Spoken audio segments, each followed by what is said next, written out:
Good morning. जागो लाहौर में आप सबको खुश आमदीद कहते हैं। एक नए हफ्ते, एक नए दिन और एक नई खिलखिलाती और खूबसूरत सुबह के साथ मैं हूँ जनाब आपकी होस्ट मुनीबा आसिफ। उम्मीद है और दुआ भी है कि आप सब लोग जहाँ कहीं भी होंगे इस वक्त खुश होंगे और आपके इर्द गिर्द जो मौजूद लोग हैं वो भी आपकी प्रेजेंस से खुश हो रहे होंगे। बढ़ते अपनी पहली स्टोरी की तरफ और कुछ बात करते हैं फिट रहने के हवाले से। तो फिट रहने के लिए एक मुतवाज़न ग़िज़ा का होना बहुत ही ज़्यादा ज़रूरी है हमारे डेली रूटीन में, और मुतवाज़न ग़िज़ा में फलों की अहमियत को इग्नोर नहीं किया जा सकता। हर मौसम में हम देखते हैं कि हर मौसम अपने साथ कुछ मौसमी फल लेकर आता है जो लज्जत के साथ साथ सेहत के लिए भी बहुत अफादियत रखते हैं। तो जनाब आजकल तो हम हर जगह नाशपाती और गांचा सेब देख रहे हैं जिनकी लज्जत और अफादियत में कोई भी जोड़ नहीं है। हाई ब्लड प्रेशर के मरीजों के लिए एक अच्छी खबर है इसमें कि वो अपने इस मसले का मज़ेदार तरीके से इलाज कर सकते हैं। वो ये रसीले फल खाकर ये इसका इलाज कर सकते हैं। और एक हालिया तहकीक के मुताबिक भी आपको बताती चलूँ कि जो सेब हैं, बेरीज हैं और जो नाशपाती है वो ब्लड प्रेशर को काबू रखने में बहुत मुफीद साबित हो सकते हैं। तो ये फल एंटीऑक्सीडेंट से भरपूर होते हैं जिनकी बदौलत वो अमराज़े कल्ब, सरतान और ज़ियाबतीस से भी बचाते हैं। तो नाशपाती, सेब और बेर का इस्तेमाल कितना मुफीद है और ये कितनी मिकदार में इस्तेमाल करने चाहिए, इस पर आज हम बात करेंगे। हमारे साथ मौजूद हैं मुनीबा खालिक हैं जो न्यूट्रिशनिस्ट हैं। मुनीबा, मैं आपको खुश आमदीद कहती हूँ। जागो लाहौर में कैसी हैं आप? अल्हम्दुलिल्लाह, आप कैसी हैं? मैं भी बिल्कुल ठीक ठाक हूँ। एक मुनीबा यहाँ पे बैठी हुई है, एक मुनीबा वहाँ पे बैठी हुई है, तो आज मुनीबा हो गया। मुनीबा, आजकल हम देख रहे हैं कि मौसमी फल बहुत ज़्यादा है तो वो अपने साथ कुछ अफादियत भी लेके आते हैं। तो नाशपाती और जो सेब हैं, आजकल हम गांचा सेब जो एक होता है उसको हम बहुत ज़्यादा देख रहे हैं कि बाज़ारों में बिक रहे हैं। तो उनकी अफादियत के बारे में हमें बताइएगा, कितने अच्छे हैं हमारी सेहत के लिए। बिल्कुल, सबसे पहले तो जो आपने बात की मौसमी फल, तो हमारा ज़्यादा एम्फेसिस होता है सीजनल फ्रूट्स के ऊपर। सीजनल क्यों? ठीक है, वाई नॉट? अब क्योंकि सेब तो through out the year available है ना, तो हम सीजनल फ्रूट पे क्यों एम्फेसिस करते हैं? क्योंकि जो सीजनल फ्रूट होता है वो न्यूट्रिएंट्स रिच होता है। ठीक है, आपको थ्रू आउट द ईयर अब टेक्नोलॉजी में एडवांसमेंट की वजह से फल या सब्जियां अवेलेबल तो होती हैं मगर उनमें न्यूट्रिएंट लॉस हो जाते हैं। उनके ट्रांसपोर्टेशन की कॉस्ट होती है, कुछ प्रिजर्वेटिव्स होते हैं, फिर वैक्स की कोटिंग होती है। इस वजह से सीजनल फ्रूट जो आपने बात की उस पर ज़्यादा एम्फेसिस होता है। फिर इन पर्टिकुलर अगर सेब या नाशपाती की बात की जाए तो इनके अंदर सॉल्युबल फाइबर की बहुत अच्छी अमाउंट है। अब मोस्ट ऑफ द टाइम्स आप देखते हैं, I encounter a lot of patients जो कॉन्स्टिपेशन का शिकार होते हैं। सॉल्युबल फाइबर ना सिर्फ कॉन्स्टिपेशन में हेल्प करते हैं मगर इसके साथ साथ डायबिटीज़ के पेशेंट्स, कार्डियोवास्कुलर डिजीज़ जैसे कि दिल की बीमारियां, उनमें भी बहुत अच्छा होता है। अब अगर आपकी गैस्ट्रोइंटेस्टाइनल ट्रैक यानी मैदे के अंदर कुछ हाई शुगर रिलीजिंग कंपोनेंट्स हैं, उसके साथ आपने कुछ फ्रूट भी लिया हुआ है, तो फ्रूट का एक इंट्रिंसिक इम्पैक्ट होता है कि वो आपका ब्लड ग्लूकोज लेवल रेज नहीं होने देता। ये ग्लाइसेमिक इंडेक्स यानी खाने के फ़ौरन बाद ब्लड में ग्लूकोज की मिकदार का इंक्रीज़ हो जाना फ्रूट्स के सीन में थोड़ा सा कम होता है, खासकर सेब और नाशपाती। अच्छा, अब ये दोनों चीज़ें जिस वक्त आप इस्तेमाल करते हैं, ये दोनों एंटीऑक्सीडेंट्स के अंदर रिच होती हैं। Vitamin, specially vitamin E, vitamin C rich होती हैं। अब एंटीऑक्सीडेंट्स क्या हैं? नॉर्मली आपकी बॉडी के अंदर जितने भी रिएक्शंस हो रहे होते हैं उनके कुछ साइड कंपोनेंट्स होते हैं, कुछ बाय प्रोडक्ट्स होते हैं जो आपकी बॉडी के लिए टॉक्सिन्स का काम करते हैं, जिन्हें रिएक्टिव ऑक्सीजन स्पीशीज़ कहा जाता है। अब ये रिएक्टिव कंपोनेंट्स को आपकी बॉडी से एलिमिनेट होना without reacting with your body organelles is बहुत इंपॉर्टेंट। तो मोस्ट ऑफ द टाइम्स ऐसा होता है कि जब आप अपनी बॉडी में प्रॉपर एंटीऑक्सीडेंट्स की मिकदार नहीं ले रहे तो आपकी बॉडी ऑक्सीडेटिव स्ट्रेस में जा सकती है। इसीलिए फ्रूट्स 5 अ डे का कॉन्सेप्ट है कि पूरे दिन में किसी भी किस्म के फल या सब्जियां मुख्तलिफ रंगों की आप इस्तेमाल करें जिसके अंदर एंटीऑक्सीडेंट, फ्लेवोनॉइड्स और फाइटोकेमिकल्स हों, ताकि आपकी बॉडी इम्यून बूस्टर के तौर पे इन चीज़ों को कंज्यूम करे। ठीक है, मतलब ये बहुत ज़रूरी है कि हम जहाँ पर खाना खा रहे हैं उसके साथ हम लोग इसका भी एक पोर्शन लें, वो चाहे सब्जियां हो या चाहे फ्रूट्स हो, दिन में हमें खाना चाहिए, इसका भी एक पोर्शन रखना चाहिए।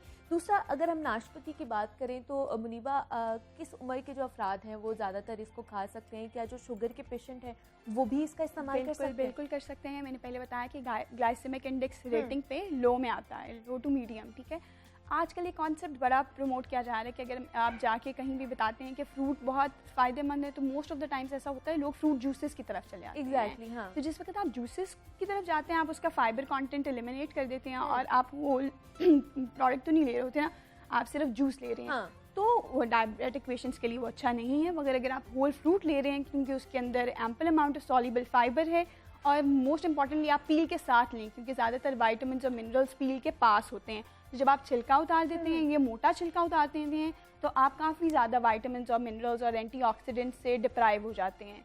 तो इसलिए कोशिश किया करें कि नाशपाती हो जाए या सेब हो जाए। सेब के अंदर ज़्यादा होता है कि छिलका उतार दिया जाता है, तो उसको एज अ होल इस्तेमाल करें। जूसेस से ज़रा अवॉइड करें, क्योंकि जूसेस फ्रुक्टोज में हाई हो जाते हैं। मतलब वो नहीं पीने चाहिए, होल फ्रूट्स ही होल फ्रूट लें, ज़्यादा रिकमेंड करते हैं। नाशपाती को तो as a powerhouse of ये सुपर फूड भी कहा जाता है, और दूसरा ये कहा जाता है कि जनाब नाशपाती खाने से आपकी भूख भी भाग जाती है। इसमें कितनी सदाकत है? बिल्कुल सही है। अगर आपने देखा होगा डाइट प्लान्स के अंदर नाशपाती is very very seasonal, but most of the times आपको एप्पल मिलेगा। ये मतलब ये कहते हैं कि एप्पल और जो नाशपाती ने दोनों एक ही फैमिली के हैं, कजन्स हैं मोर और लेस लाइकली। मगर इसका फ़ायदा ये होता है कि अब बेवक्त की भूख है, आपका कोई बड़ा मील नहीं है, मेजर मील आपका उस वक्त नहीं है, तो अगर आप फ्रूट पे मंच करते हैं रेदर देन कोई चिप्स ले लिए या कुछ फास्ट फूड स्नैक्स ले लिए, मंचिंग मेजर इशू है ना, आपको कभी भूख लगी हुई है तो आप ऑर्डर कर लेते हैं, तो उस वक्त अगर आपके पास ready to eat some fruits हैं, तो वो is instant source of energy. At the same time वो आपको वाइटामिन और मिनरल्स में इतने ज़्यादा रिच हैं कि आप उसमें अपनी बॉडी को हेल्दी फील करेंगे, वो आपके इम्यून सिस्टम को बूस्ट करेंगे। तो ये नाशपाती अगर हम खा रहे हैं तो इसके साथ और भी कौन से फ्रूट्स ले सकते हैं, मतलब एक कॉम्बो बनाकर जिसकी न्यूट्रिएंट वैल्यू ज़्यादा हो और हमारी सेहत के लिए फ्रूट्स? मज़े की बात यह है कि आपके जितने भी फ्रूट्स हैं जो होल हैं, उनकी न्यूट्रिएंट वैल्यू बहुत अच्छी है। ठीक है, इसके अंदर आपको फाइटोकेमिकल्स मिलेंगे या ऐसे न्यूट्रिएंट्स मिलेंगे जो कम मिकदार के अंदर आपकी बॉडी को चाहिए होते हैं, मगर दे आर वेरी हेल्दी। आप फलों के अंदर प्रोटीन नहीं होती, बिल्कुल, they are literally not having any source of any amount of protein in it. ठीक है, तो but at the same time ये आपको इतनी ज़्यादा थोड़ी थोड़ी अमाउंट में, ट्रेस अमाउंट में वाइटामिन और मिनरल्स और फाइटोकेमिकल्स न्यूट्रिएंट्स प्रोवाइड कर रहे होते हैं कि आपकी बॉडी की वो जो एक आरडीए है वो फुलफिल हो जाता है जितना आपको रिक्वायर्ड होता है। ठीक है मुनीबा, हम देखते हैं बड़े तो चले फिर भी फ्रूट्स खा लेते हैं किसी ना किसी तरह, बच्चों के लिए ये कितना फ़ायदेमंद है ये जो नाशपाती है या फ्रूट्स खाना है? अगर ख़ास तौर पर नाशपाती और एप्पल की बात करें तो फिर किस तरह उनको इस साइड पे लेकर जाएं, क्योंकि बच्चे तो इन चीज़ों से भागते हैं, वो ज़्यादातर जंक फूड की तरफ ही जाते हैं और उन्हीं को पसंद करते हैं। अगर आपके पास जो बच्चा है वो इन्फेंट है 6 years to 2 years, तो अगर 1 साल से छोटा है प्राइमरीली, तो आप उसको मैश करके दें चीज़ें, दैट्स वेरी गुड। ठीक है, आप उसको पील उतार के दें, क्योंकि वो चोकिंग का सबक बन सकता है। ठीक है, आपने उसको मैश करके दिया, डिफरेंट फूड्स थोड़े थोड़े पोर्शन में ले लिए, वेरी वेरी हेल्दी ऑप्शन। उसके बाद थोड़ा बड़ा बच्चा हो गया जो अपने हाथ में पकड़ के खा सकता है, फिंगर फूड्स के तौर पे आप उसको दें। और सबसे अच्छी बात है आप बच्चों के सामने खुद खाएं। ठीक है, अगर बच्चे आपको देख रहे हैं कि आप जंक फूड ले रहे हैं, definitely they are going to opt that. ऐसा नहीं हो सकता आपके हाथ में तो बर्गर है but you are expecting your son और your children to have some healthy snacks. ऐसा नहीं होता। ठीक है, जो आप दिखा रहे हैं उन्हें दे कॉपी दैट। बिल्कुल ऐसे ही है। तो ये क्या फ्रूट्स खाने की भी कोई टाइमिंग होती है? बिल्कुल, बहुत बहुत important question. Most of the times ऐसा होता है कि हमने अपनी रूटीन को इस तरह से ऑर्गेनाइज कर लिया है कि दिन को सो रहे हैं, रात को जाग रहे हैं, तो night time is literally not good. Dinner के अंदर आप फ्रूट्स लें, ये आपकी बॉडी के लिए अच्छा नहीं है। ब्रेकफास्ट जितने टाइम तक सूरज निकला हुआ है आप फ्रूट्स ले रहे हैं, they are very very healthy for you. रात के टाइम क्योंकि जो फ्रूट्स होते हैं वो ज़्यादा देर आपके स्टमक में नहीं रहते हैं, उनका डाइजेशन टाइम या गैस्ट्रिक एंटिंग टाइम कम होता है। तो अगर आप डिनर में ले रहे हैं और उसके बाद आप सो रहे हैं, तो आपका जो निज़ाम होता है वो स्लो हो जाता है सोते हुए। तो इसलिए कोशिश करनी चाहिए कि आप सोने से पहले फ्रूट्स ना लें। आप कोशिश करें उस वक्त लें जिस वक्त यू आर वेरी एक्टिव। मतलब सुबह में लें ताकि आप अगर वो खा भी रहे हैं तो उसके बाद वो डाइजेस्ट हो जाए, कोई ना कोई काम कर रहे हो। तो कितना पोर्शन लेना चाहिए हमें एक दिन में अपनी डाइट में फ्रूट्स का? आप 2 to 3 सर्विंग्स ले सकते हैं। सर्विंग मीन एक नॉर्मल मीडियम साइज एप्पल, एक नॉर्मल बनाना, नाशपाती, व्हाटसोएवर इज अवेलेबल। मतलब एक दिन में एक एप्पल, 2 से 3 फल टोटल। ठीक है, बस इतने ही आपको रिक्वायर्ड होते हैं। इससे ज़्यादा आप लें इट्स गुड, मगर ओवरडोज ना करें। ठीक है, अब most of the times I come across concepts like Apple diet, बिल्कुल एग्जैक्टली गुआवा डाइट, इस तरह हाँ मतलब एक्सट्रीम कर लेते हैं, ओवरडोज कर लेते हैं, या अगर आप किसी चीज़ के न्यूट्रिशनल बेनिफिट्स देख रहे हैं तो इस तरह से लगता है पढ़ने के बाद कि ये तो भाई हर मर्ज़ की दवा है, बंदे को इसको बहुत ज़्यादा इंक्लूड करना चाहिए। जिस वक्त आप डाइट लेते हैं या even if you plan your diet, तो आपने मॉडरेशन का या बैलेंस या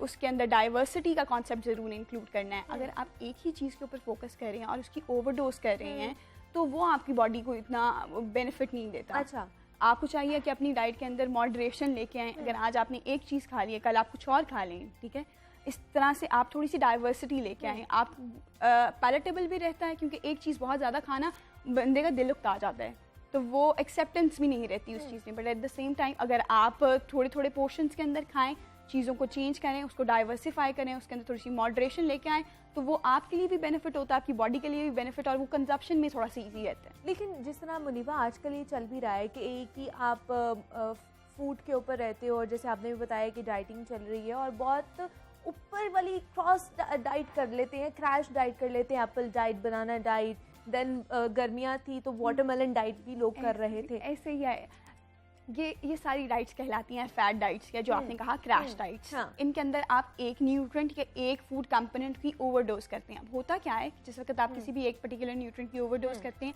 आपका दिल उकता आ जाता है, ठीक है, फूड अवर्जन्स हो जाती हैं, और उसका आपको फ़ायदा नहीं होता as such. For the time being आप वेट लूज़ कर भी लेते हैं। लेट्स सपोज आपने ये किया फॉर अ मंथ, आपने वेट लूज़ कर लिया 2 to 4 kgs, ठीक है, मगर वो वेट स्टेबल नहीं है, क्योंकि आपने डाइट को एज अ लाइफस्टाइल चेंज या लाइफस्टाइल मॉडिफिकेशन करके नहीं किया। अच्छा। आपने इसको इम्पोज किया। आप कितनी देर तक ये चेंज को इम्प्लीमेंट कर सकते हैं? फॉर अ मंथ और 2, उसके बाद आपका दिल उकता जाता है। The moment you are back to your diet, आपका जो वेट होता है वो भी बाउंस बैक हो जाता है। अब ये वेट इतनी रिजिड हो चुका होता है कि बार बार ये बाउंस बैक जब होता है, आप क्रैश डाइट करते हैं, यू लूज वेट, उसके बाद you are again back to your normal diet, और आपका वेट भी again back to the weight you had the moment you started diet. इसका नुकसान ये होता है कि आपकी बॉडी यूज टू हो गई है स्वेट ट्रॉमास की या स्वेट डाइट की। उसके बाद ये वेट बहुत सख्त हो जाता है, ये जाता नहीं है इजीली। फिर ये वाला जो बाउंस बैक होता है वेट, ये लूज़ करना थोड़ा सा डिफिकल्ट होता है, मुश्किल होता है। और वैसे भी ये लाइफस्टाइल चेंज तो नहीं है ना, लाइफस्टाइल मॉडिफिकेशन नहीं है। आप अपनी बॉडी को सिर्फ और सिर्फ कैलोरीज कैलकुलेट कर रहे हैं, आप न्यूट्रिएंट्स नहीं कैलकुलेट कर रहे हैं ना। The moment you are just calculating plain calories और न्यूट्रिएंट्स को आपने इग्नोर कर दिया, तो बॉडी में with the passage of time gradually sign और सिम्टम्स डेफिशिएंसी के आने शुरू हो जाते हैं। तो किस तरह न्यूट्रिशन वैल्यू को हम किस तरह काउंट करें कि हमें इतनी ये चाहिए एक दिन में? ये थोड़ा सा मुश्किल है लेमन के लिए कि वो ये समझे कि उसको विटामिन्स या मिनरल्स कितने चाहिए। ठीक है। मगर अगर आप सिर्फ सिंपल कैलकुलेशन रखें कि I need to add diversity, अगर मैंने एक दिन में 5 मुख्तलिफ रंगों की सब्जियां और फल इस्तेमाल करनी है, ये इजी कैलकुलेशन है। ठीक है। इसमें आपको और अपनी बॉडी को भी ऑब्जर्व क्या करें कि क्या उसमें कोई साइंस एंड सिम्टम डेफिशिएंसी के आ रहे हैं। मोस्ट ऑफ द टाइम आपका कलर चेंज हो जाता है, हेयर लॉस बहुत मेजर साइन है प्रोटीन डेफिशिएंसी का या बायोटिन डेफिशिएंसी का। उसके बाद स्किन पिगमेंटेशन का पेल हो जाना, या फिर आपके नाखूनों का ब्रिटल हो जाना, ये सारी छोटी छोटी डेफिशिएंसीज के इंडिकेशन होते हैं। बट ये डेफिशिएंसीज उस वक्त आती हैं जब आपकी बॉडी बहुत ज़्यादा विटामिन या मिनरल लॉस में डिप्राइव हो चुकी होती है। दरमियान का एक हिडन गैप होता है जिसमें आपने अपनी डाइट को इवैल्यूएट करना होता है, क्या मेरी डाइट के अंदर कोई ऐसी चीज़ तो नहीं मिस हो रही। अब डाइट हमारी बेसिकली 5-6 मेजर कंपोनेंट्स में डिवाइड है, जैसे मिल्क हो गए, फ्रूट्स, वेजिटेबल्स, स्टार्ची पोर्शंस हो गए, फिर ऑयल्स और मिनिमल स्वीट्स आपने ऐड करनी होती है। अब आपको लगता है कि भाई मैं तो बहुत ही ज़्यादा अपनी डाइट को ना फैट फ्री कर दिया है। तो सोचने वाली बात यह है कि फिर फैट सॉल्युबल विटामिन्स किस तरह से आपके अब्जॉर्ब होंगे, जैसे विटामिन ए, डी, ई, के, ये विटामिन्स आपने कैसे अब्जॉर्ब करने हैं अगर आपने बिल्कुल ही फैट को रिमूव कर दिया। क्योंकि recently I have studied couple of researches, उनके अंदर फैट को इस तरह से एडवोकेट किया जाता है जैसे बहुत ही बुरी चीज़ है। You will have CVDs, you will have diabetes, you will have ये मतलब हाइपरटेंशन, आपको हर चीज ही हो जाएगी, हर बीमारी हो जाएगी अगर शायद आपने फैट से। फैट एंड शुगर्स, बात भी सही है क्योंकि हमारी डाइट बहुत लेकिन ज्यादा एक लिमिट ओवरडोज में रहना चाहिए, इत्तेदाल में रह के कुछ भी आप खा बिल्कुल, सकते ये हैं। बात बड़ी- ज्यादती करेंगे तो ऑब्वियसली वो नुकसानदेह ही होगी। दूसरा मुनीबा, हम देखते हैं आजकल गर्मा भी बहुत ज्यादा मार्केट में है, वो हमारे लिए कितना अच्छा है। और उसमें कहा जाता है कि वाटर कंटेंट बहुत ज्यादा होता है, तो उसके बाद गर्मा खाने के बाद वाटर का इंटेक नहीं करना चाहिए। ऐसा है? ऐसा ही है, बिल्कुल सही बात है। असल में गर्मा हो गया, तरबूज हो गया, या इवन तो खरबूजा भी हो गया, इन चीज़ों के अंदर वाटर कंटेंट अल्लाह तबारक व तआला ने बहुत ज़्यादा डाला हुआ है।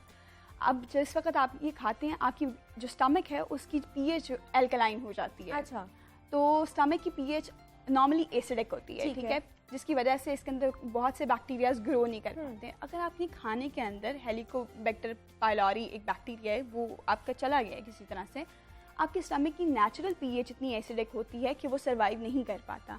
मगर जिस वक्त आप ये फ्रूट्स वगैरह लेते हैं जो उसकी पीएच को अल्कलाइन कर देते हैं, तो alkaline pH is very good for couple of bacterias. आपने अक्सर सुना होगा कि अगर ये लेने से हैज़ा या कॉलरा हो जाता है, वो इसी वजह से हो जाता है क्योंकि ये फ्रूट्स अल्कलाइन पीएच रखते हैं, और the moment you intake water into it, उसके साथ आप पानी ले लेते हैं, तो ये आपकी पीएच को ज़रा डिस्टर्ब कर देता है। उसके बाद most of the times people experience vomiting, diarrhoea. बिल्कुल, हाँ, मतलब ये कुछ चीज़ें हैं जिनका हमें ख्याल रखना चाहिए। और मुनीबा खालिक हमारे साथ मौजूद थी, न्यूट्रिशनिस्ट हैं। मुनीबा, बहुत शुक्रिया आपका, और कि आपने इतनी अच्छी टिप्स दी हैं हमें आके, और आपको भी पता चल गया कि नाशपाती की क्या फ़ायदियत है, सेब खाने की क्या फ़ायदियत है, और गर्मा आपने किस तरह खाना है, गर्मे के बाद भी आपने पानी नहीं पीना वरना नुकसानदेह साबित हो सकता है। मज़ीद भी आपसे बात करेंगे, लेकिन यहाँ वक्त पर एक छोटी सी ब्रेक का मिलते हैं। इस ब्रेक के बाद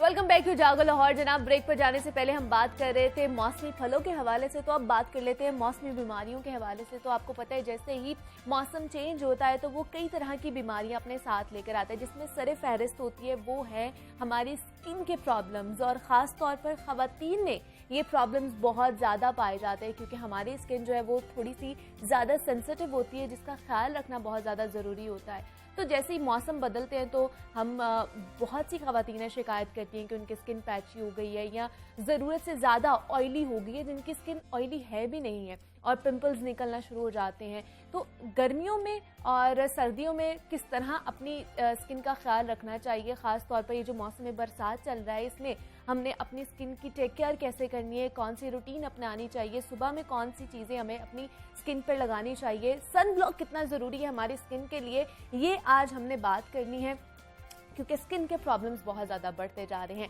तो आज हमारे साथ स्टूडियो में मौजूद हैं डॉक्टर कंवल जवाद हैं, स्किन स्पेशलिस्ट हैं। डॉक्टर कंवल, मैं आपको खुश आमदीद कहती हूँ जागो लाहौर में। कैसी हैं आप? थैंक यू सो मच, मैं बिल्कुल ठीक हूँ, आप कैसी हैं? मैं भी बिल्कुल ठीक ठाक हूँ। डॉक्टर कंवल, जिस तरह मौसम में बरसात आता है तो हमारी स्किन जो है वो बहुत ज़्यादा पैची होना शुरू हो जाती है, और जो नमी होती है उसकी तह हमारी स्किन के ऊपर रह जाती है, जिसकी वजह से ऑयल भी हो जाता है और एक्नी बहुत ज़्यादा होना शुरू हो जाती है। तो किस वजह से ये चीज़ें होती हैं और इससे कैसे हम लोग बच सकते हैं? देखिए, जैसे जैसे मौसम चेंज होता है वैसे वैसे हमारी स्किन की टोन चेंज होती जाती है। मौसम में सरमा में हमारी स्किन की कोई और टोन होती है, मौसम में गर्मा में हमारी स्किन की कोई और टोन होती है। बरसात का मौसम होता है, थोड़ा सा इस चीज़ में फ़र्क पड़ जाता है कि हमारी स्किन की टोन भी अकॉर्डिंग टू वेदर चेंज होती रहती है। अब अगर जैसे अभी जो मौसम चल रहा है वो मौसम में गर्मा का है, तो हम अकॉर्डिंगली बात करेंगे। इसमें बहुत सारे लोग ऐसे हैं जिनकी स्किन ऑयली हो जाती है, बहुत ज़्यादा ऑयल आने लगता है, जिसकी वजह से एक्नी हो जाती है स्किन के ऊपर। एक्नी के साथ साथ बहुत सारे लोगों को ये भी इशू होना शुरू होता है कि जब वो एक्नी वर्स होती है तो उसके साथ गड्ढे पड़ना शुरू हो जाते हैं। तो वो अकॉर्डिंग टू स्किन हमें अपनी मौसम के लिहाज से अपनी चीज़ों को चेंज करना चाहिए। लाइक अगर हम कोई क्रीम यूज़ करते हैं तो हमें उसे चेंज करना चाहिए। अगर हम कोई सन ब्लॉक यूज़ करते हैं वो अकॉर्डिंग टू वेदर हमें चेंज करना चाहिए। अगर हम कोई मेकअप यूज़ करते हैं तो मेकअप भी अकॉर्डिंग टू वेदर हमें चेंज करना चाहिए। अपनी स्किन की केयर रूटीन भी हमें अकॉर्डिंग टू वेदर चेंज करनी पड़ती है। लाइक मौसम में गर्मा में हमें मॉइस्चराइजिंग बिल्कुल नहीं चाहिए होती है, बिकॉज ऑलरेडी नमी आई हुई होती है। और मौसम में गर्मा जो हमारे पास सरमा होता है उसमें हमें मॉइस्चराइजिंग बहुत ज़्यादा चाहिए होती है। हम तो अपनी किस स्किन तरह को अपनी स्किन को हाइड्रेट रख सकते हैं हम? अगर हम लोग क्रीम्स यहाँ पर जो लोशन है हम अपने हाइड्रेट करने के लिए लगाते हैं अपनी स्किन को, वो ना लगाएं तो? नहीं, लाइक आप लगाते हैं बट वो चेंज हो जाता है, बिकॉज उसमें जो हम सर्दियों में यूज करते हैं उसमें मॉइस्चराइजर ज्यादा होता है, ठीक है, उसमें ऑयल बेस्ड चीजें ज्यादा होती हैं, लेकिन जो हम गर्मियों में यूज करते हैं उसमें ऑयली चीजें कम कर दी जाती हैं, लाइक उसकी फॉर्मेशन चेंज हो जाती है। तो अकॉर्डिंग टू वेदर हम चेंज करेंगे। लाइक गर्मियों का मौसम है, आप पानी का इस्तेमाल बहुत ज्यादा करेंगे, ठीक है, सर्दियों में भी पानी पीना चाहिए, बट वो अकॉर्डिंग मौसम में कुछ ऐसा होता है कि हम नहीं सर्दियों में इतना पानी पी पाते, तो हमारी स्किन ड्राई होना शुरू हो जाती है। और गर्मी के मौसम में ऐसा होता है कि हमें ज़्यादा से ज़्यादा पानी का इस्तेमाल करना चाहिए, बिकॉज जितना ज़्यादा मौसम गर्म होता है उतना ही पसीना हमें ज़्यादा आता है, पसीने की वजह से हमारे जिस्म से पानी का अखराज बहुत ज़्यादा शुरू हो जाता है। तो मौसम की वजह से ही ये सारी चीज़ें, ये सारी स्किन की जितनी भी चेंजिंग्स आती है वो मौसम की वजह से आती हैं। अच्छा। तो हाइड्रेशन के लिए पानी सबसे ज़्यादा ज़रूरी है। किसी भी क्रीम लोशन से ज़्यादा हमें पानी, फ्रेश जूसेस, फ्रूट्स, इनका इस्तेमाल अपनी डाइट में ज़्यादा रखना चाहिए। चिकनाई, ऑयली चीज़ें जितनी हैं वो कम से कम कर देनी चाहिए। जो ये हम लाइक कोल्ड ड्रिंक्स के जो मशरूब हम यूज़ करते हैं, जितना ज़्यादा हो सके उन्हें कम कर दें, बिकॉज़ ये वैसे भी हेल्थ के लिए अच्छे नहीं होते, लेकिन क्योंकि लोग यूज्ड टू हैं बहुत ज़्यादा पीने के, तो कोशिश करनी चाहिए कि उन्हें कम कर दें और फिर कम से ख़त्म कर दें। कम से ख़त्म कर दें, ये ज़्यादा बेहतर है मेरे ख्याल से। और दूसरा हम देखते हैं कि हमारी स्किन के लिए कुछ चीज़ें, कुछ प्रोडक्ट्स जो है वो बहुत ही ज़्यादा इम्पॉर्टेंट हो गई हैं, जिसमें सन ब्लॉक जो है वो बहुत ज़्यादा इम्पॉर्टेंट है। और हर डॉक्टर ये कहता है कि आपने अगर बाहर निकलना है, सूरज में जाना है, खासतौर पर गर्मियों में, तो आपने सन ब्लॉक का इस्तेमाल ज़रूर करना है। तो क्या सिर्फ सूरज की मौजूदगी में हमें सन ब्लॉक यूज़ करना है, या वैसे भी हम यूज़ कर सकते हैं? जब अगर हम घर पर भी मौजूद हैं, या अगर मैं यहाँ पर स्टूडियो में बैठी हूँ तो यहाँ पर भी मुझे लगा कर आना है? देखें, जब आप घर से बाहर निकलते हैं तो आपको सिर्फ सूरज ही की रोशनी से ख़तरा नहीं होता, बल्कि डस्ट है, ठीक है, बहुत सारा धुआं है ट्रैफिक का। जितनी ज़्यादा पॉल्यूटेड, ख़ासतौर पे अगर मैं लाहौर की बात करूँ तो आपको पता है कि ये हाईली पॉल्यूटेड सिटीज़ में आता है। तो धुआं हो गया, डस्ट हो गई बाहर से जितनी भी उड़ रही है, उसके अलावा सूरज की रोशनी है, ये सब चीज़ें मिलके आपकी स्किन को अफेक्ट करती हैं। तो जब आप अपने घर से बाहर निकलेंगे, चाहे आपने कहीं जाना हो, चाहे आपने धूप में ना जाना, आपने स्टूडियो आके बैठना है, आपने अपनी क्लास में जाना है, आपने अपने ऑफिस में जाना है, ये कंपल्सरी है कि आप सुबह उठ के जब अपना चेहरा धोते हैं तो उसके बाद according to weather, according to your skin tone, आपने अपना सन ब्लॉक लगाना है। सन ब्लॉक कंपल्सरी है। सन ब्लॉक आपको बहुत सारी चीज़ों से बचाता है, डस्ट से, एलर्जी से डिफरेंट, ठीक है, धूप से बचाता है। जितनी भी सूरज की शुआएं आपके चेहरे के ऊपर अफेक्ट करती हैं, वो ना सिर्फ आपकी स्किन टोन को डार्क करती हैं, बल्कि इसके साथ साथ और भी डिफरेंट ऐसी चीज़ें होती हैं जो आपके चेहरे पर असरअंदाज होंगी अगर सन ब्लॉक लगा होगा। इवन तो आप मेकअप करते हैं, मेकअप करने से पहले भी आप देखें, अगर आप अपना फाउंडेशन या कुछ भी अप्लाई करें और उससे पहले अगर आप सन ब्लॉक लगा लें, तो वो फाउंडेशन और उसकी जो चीज़ें हैं वो ज़्यादा अच्छे से अफेक्ट करेंगी एज कम्पेयर्ड कि आप बगैर सन ब्लॉक के अपना मेकअप यूज़ करें। तो सन ब्लॉक हर वेदर में, हर स्किन टोन के लिए बहुत ज़रूरी है। चाहे आप सूरज के, इवन तो अगर आप चूल्हे के सामने जाते हैं, अच्छा, हमारी जो जितनी भी जो घरेलू ख़वातीन हैं, अगर आप चूल्हे के सामने जाके 1 घंटा, आधा घंटा कोई भी काम कर रहे हैं, तो भी आपके लिए कंपल्सरी है कि आप अपने चेहरे को सन ब्लॉक से कवर करके जाएं। तो आपको वो हीट, क्योंकि चूल्हे से हम बहुत करीब खड़े होते हैं, राइट? बिल्कुल बिल्कुल। तो वो आपको जितनी भी उसकी जो हीट है उससे प्रोटेक्ट करेगा आपकी स्किन को। तो जैसे डॉक्टर कंवल आपने बोला कि मेकअप से पहले जैसे हम सन ब्लॉक लगा लेते हैं, या मेकअप से पहले अमूमन हम लोग प्रेप करने के लिए जो प्राइमर लगाते हैं, तो प्राइमर की जगह हम फिर सन ब्लॉक यूज करते हैं? नॉट जगह नहीं कह सकते आप उससे पहले लगाएंगे, सन ब्लॉक लगाएंगे, देन आप प्राइमर अप्लाई करेंगे, देन आप जो भी फर्दर चीजें हैं वो आप लगा सकते हैं। देखिए, प्राइमर का अपना काम है, सन ब्लॉक का अपना काम है। प्राइमर और सन ब्लॉक को हम एक साथ नहीं ले सकते, ठीक है? सन ब्लॉक आपको डस्ट से, हीट से, इन चीज़ों से प्रिवेंट करेगा, लेकिन जो प्राइमर है वो डेफिनेटली उसका काम दूसरा है कि वो आपकी स्किन की टोन को एक करता है। तो डिफरेंट इन दोनों के काम है, तो दोनों आप लगाएंगे, बट सबसे पहले सन ब्लॉक लगाएंगे। सन ब्लॉक लगाएंगे, ठीक है। और दूसरा हम लोग देखते हैं कि सन ब्लॉक में SPF की कैटेगरीज भी होती हैं, तो ये कितनी ख्याल रखना चाहिए अपनी स्किन के हिसाब से इसकी कैटेगरीज को? देखिए, 10, 20, 40, 60 और 100 तक भी SPF होता है, बट वो डिपेंड करता है कि आपका कितना एक्सपोजर है। आप घर में रहने वाली एक खातून है, आपका कोई काम नहीं है, आपने किचन में भी नहीं जाना, लाइक अपने घर में टाइम स्पेंड करना है, तो फिर आप अगर 20 और 40 का भी लगाएंगे और आपकी स्किन टोन नॉर्मल है, आपने कोई मेकअप अप्लाई नहीं करना, आप 20-40 का भी लगाएं वो भी ठीक है। ठीक है। बट अगर आप वर्किंग हैं, बाहर जा रहे हैं, बाहर आपका काम है ज़्यादा, तो फिर उसके लिए बहुत ज़रूरी है कि आप अपनी SPF according to your dermatologist, जैसे वो आपको प्रिस्क्राइब कर रहे हैं उनके मुताबिक उनसे पूछ के आप उसको यूज़ कर सकते हैं। इवन दो 10 से स्टार्ट करके आप उसे 100 तक भी ले जा सकते हैं, but it's totally depends on your work. आपका काम क्या है, आप हाउसवाइफ हैं या कोई काम करते हैं, और आपका एक्सपोजर कितना है।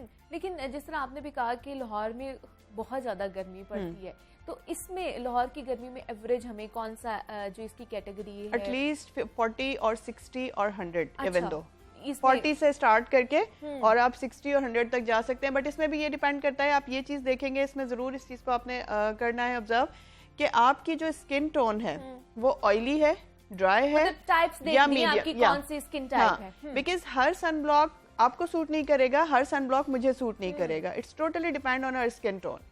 तो ये फिर मैं वही कहूंगी कि ये सब कुछ बेस्ट डिसाइड करके आपको आपके डर्मेटोलॉजिस्ट बता सकते हैं। लेकिन हम डॉक्टर कमल देखते हैं कि मार्केट में डिफरेंट सन ब्लॉक भी है, कुछ क्रीमी है, कुछ जेल फॉर्म में भी है, तो गर्मियों में कौन सा लगाना चाहिए, क्रीमी या जेल फॉर्म में, या और भी बहुत से? देखिए क्रीमी जो होता है, क्रीमी फिर भी आपकी स्किन को गर्मियों में सूट करता है, बट जेल फॉर्म जो होगा अगर वो ड्राई बेस्ड है तो ठीक है, अगर वो ऑयल बेस्ड है तो वो आपको गर्मियों में सूट नहीं करेगा। अच्छा, ठीक है।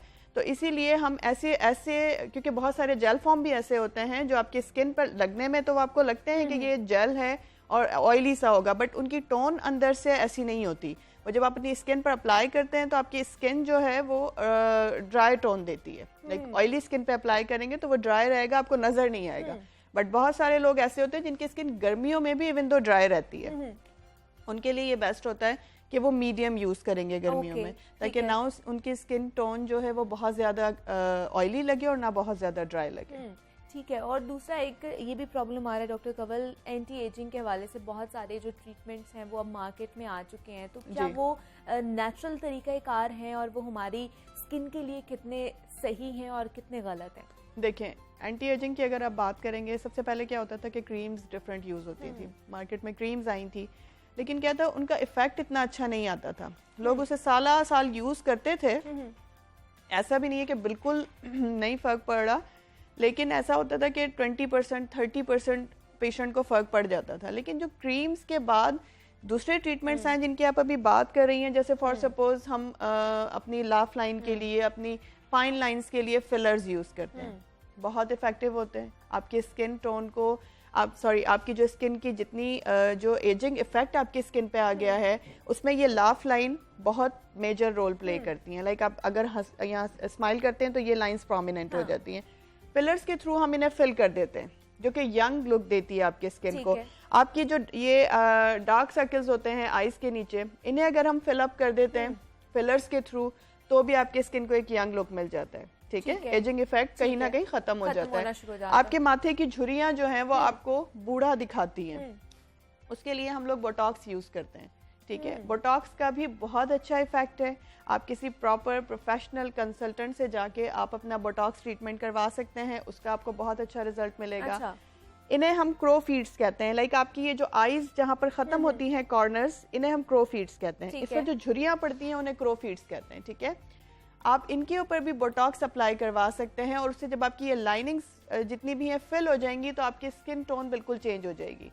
ऐसा फील होगा कि बिल्कुल यंग लुक, बिकॉज आपने सारा ट्रीटमेंट ले लिया। लेकिन जो फाइन लाइंस थी, जो मेजर इफेक्ट्स थे बॉडी पे, फेस पे, जो ऐसा लग रहा था कि आप की स्किन को एजिंग इफेक्ट दे रही हैं, उन्हें अगर हम बोटॉक्स और फिलर्स की ट्रीटमेंट से हम उसे कवर करते हैं तो बहुत अच्छा इफेक्ट आता है। तो ये कितनी देर के लिए लेने चाहिए फिलर्स और ये जो बोटॉक्स कराते हैं, और किस एज में लेने चाहिए? बोटॉक्स और फिलर्स का ये होता है कि इसका सिंगल ट्रीटमेंट होता है। अच्छा, ठीक है, लाइक आपने आज अगर वन सेशन में ही वन सेशन में हम फिलर्स और बोटॉक्स कर देते हैं। ठीक है, मोस्टली फेस का ट्रीटमेंट सारा कंप्लीट हो जाता है सिंगल सेशन में। ठीक है, और डाउन टाइम एज सच कोई नहीं होता इसका। आप आए हैं, आपने ट्रीटमेंट करवाया, आप इजीली ड्राइव करके अपने घर जा सकते हैं खुद।